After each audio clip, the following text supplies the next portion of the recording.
ওই মানে যে আমাদের যে পাসপোর্ট নেওয়ার জন্য এক জায়গায় যাইতে হয়, অ্যাক্টিভ করার জন্য এক জায়গায় আসতে হয়, বা পাসপোর্টের আবেদন করতে হয় এক জায়গায়, আবার সমস্যা হলে বলে হাইকমিশন যেতে।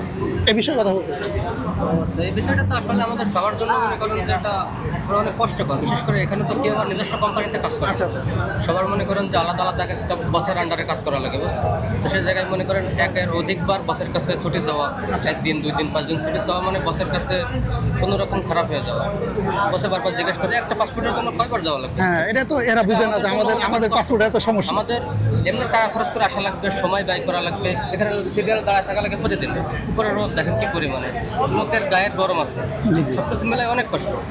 এরপরে মনে করেন টাকাটা আমাদের বড় বিষয় না, সমস্যা আমাদের কষ্টটা হচ্ছে এখানে। তারপরে বসেদের মুখ কালাকালি, তাদের বেশি কথা শোনা। আপনি পাসপোর্ট আনতে ওখানে গেছেন? 3বার আসলাম এখানে, বুঝছেন? 3বারে তারপর পাসপোর্ট পেলাম।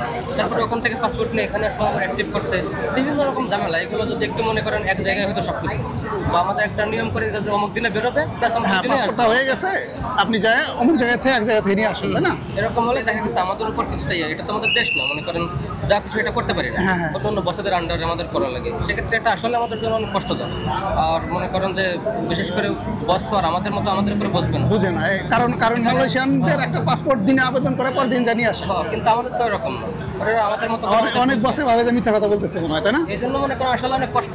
এই কষ্টটা নিয়ে আমাদের এখানে আমি আমার কথা বলবো, আর একদম শুনে তার কাছে সে একই রকম, কিন্তু সবার মনের কষ্টটা একরকম, এক জায়গায় করা।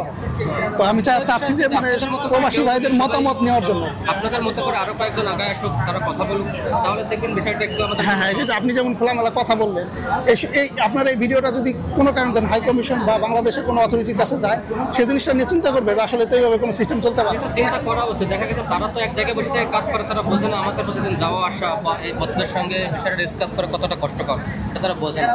সবার বোঝা উচিত এগুলো, সবার জন্য এটা কষ্ট দেয়। তারপরে ওখান থেকে পাসপোর্ট নিয়ে এখানে সব অ্যাক্টিভ করতে বিভিন্ন রকম ঝামেলা। এগুলো যদি একটু মনে করেন এক জায়গায় হয়তো সব কিছু, বা আমাদের একটা নিয়ম করে যে অমুক দিনে বেরোবে, পাসপোর্টটা হয়ে গেছে, আপনি যায় অমুক জায়গা থেকে এক জায়গা থেকে নিয়ে আসেন, তাই না? এরকম হলে দেখা গেছে আমাদের উপর কিছুটাই